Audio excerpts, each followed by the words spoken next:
Hi guys, thought I'd start out with the narrative of the city.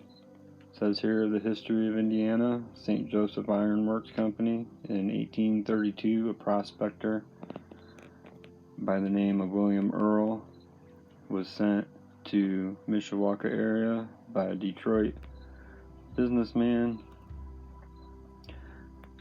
Allison M. Hurd. Mr. Earl was to check the south bank of the St. Joseph River along the rapids where Mishawaka would later be founded. He found a deposit of bog iron, rock-like geological deposits containing a very small amount of crude iron, and followed it to the swampy and wet areas south of the river, and found that this land also contained large deposits of bog iron. Eventually, Allison Hurd came to the region to check the area and decided that the area was a great place to build a blast furnace. Water power from the river rapids could power machinery, and the blast furnace would smelt the bog iron to make iron castings. In July 1833, Mr. Hurd applied for land to establish a village and his factory. This first plat of land was Union Street to West Street, 1st Street to 4th Street, with small subdivisions of First and Front Streets.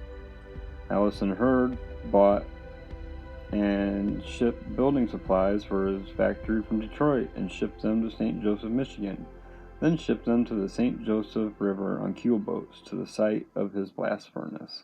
Mr. Earl and Elias Smith brought a large group of men, some records say 100 men, from Detroit to the blast furnace to work. As soon as the men arrived, they began building the blast furnace, which would go on to be a very first blast furnace in Indiana. The factory was named the St. Joseph Iron Works, and the men that lived in the area around the factory called their little village also St. Joseph Iron Works. This was the name of the town before it was called Mishawaka. During this period of Mishawaka's history, everything revolved around the ironworks. Earl Smith had built a tavern and boarding houses for several of the factory workers to live in. Mr. A.V. Yerington was a bookkeeper and clerk for Allison Hurd, who eventually became the postmaster of the small village. Mr. Yerington then petitioned the government to permanently name the small village Mishawaka and officially named the post office the same name. The Indiana legislature officially set the name on December 11, 1838, 1 year after the first post office named Mishawaka was built. The St. Joseph Iron Works began to make castings for different items. On the other side of the river was Indiana City, another interesting development. While our town was being platted out, this was being platted out.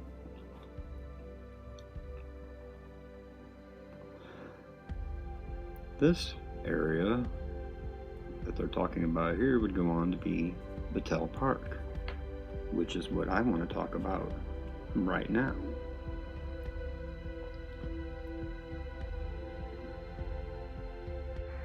So this is Battell Park on Google Maps. I've highlighted it here in yellow.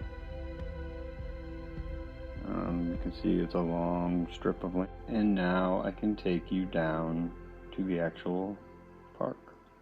Boots on the ground, here we go.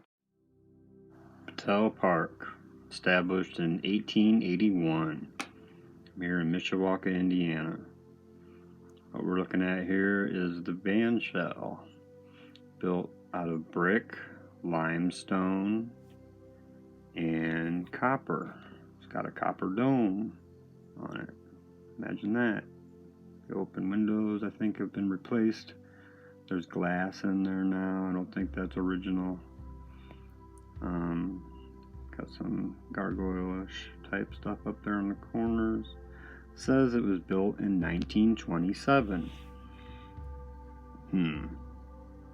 Okay.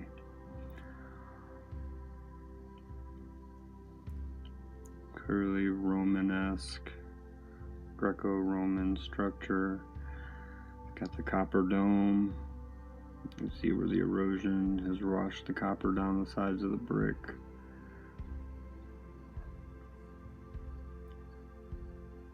down the wall, down the brick, onto the limestone.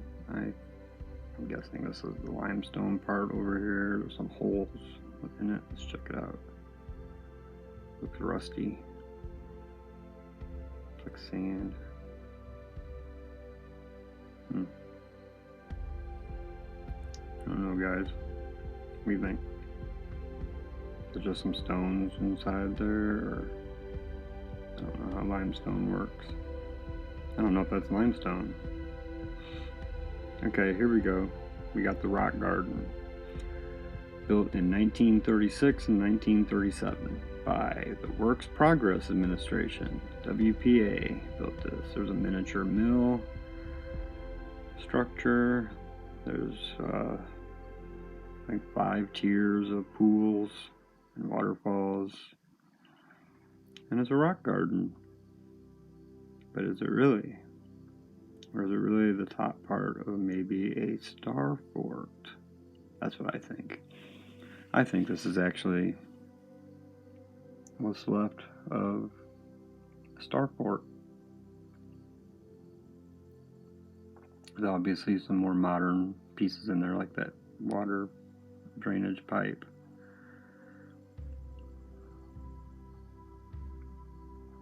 I'm standing on an arched bridge. There's 2 arches underneath where the water flows. And look at that. Obviously the floor has been replaced with cement, but that right there, folks, what is that? What are we looking at here? But okay, we have a bandshell on one end, an open domed structure, open-sided dome structure. Then we got this water feature in the middle.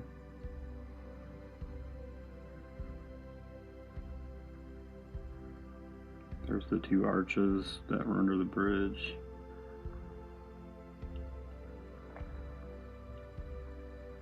Planters in the middle of it. There's these stairs that go up to, I'm guessing, a bench to sit at. There's one directly across from us over here. People littering, there's trash. There's a fountain that's obviously been replaced with more recent technology on top. All kinds of stone planters. I mean, this might go back further than star forts. This part here, this might be even older yet. It looks like it. Reminds me of places like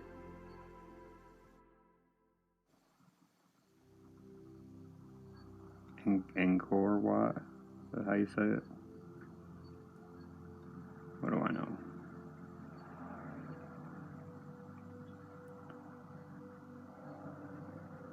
I'm just an over-the-hill Indiana boy, born and raised here.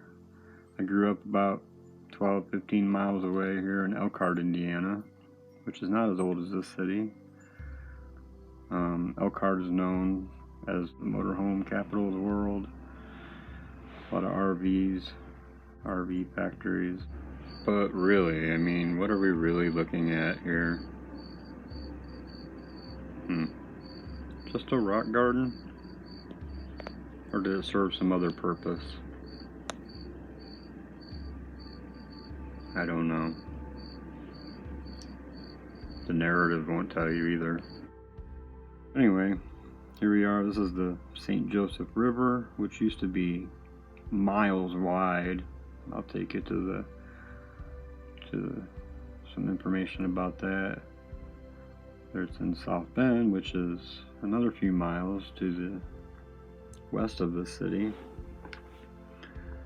South Bend, of course, is known as the home of the Notre Dame Fighting Irish. But yeah, this is a rock garden built by unskilled laborers in the WPA, Work Progress Administration.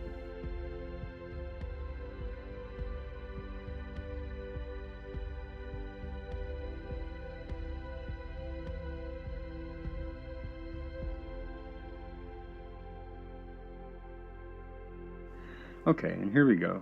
And then a little bit further down, we got the statue. It is the Civil War Memorial statue.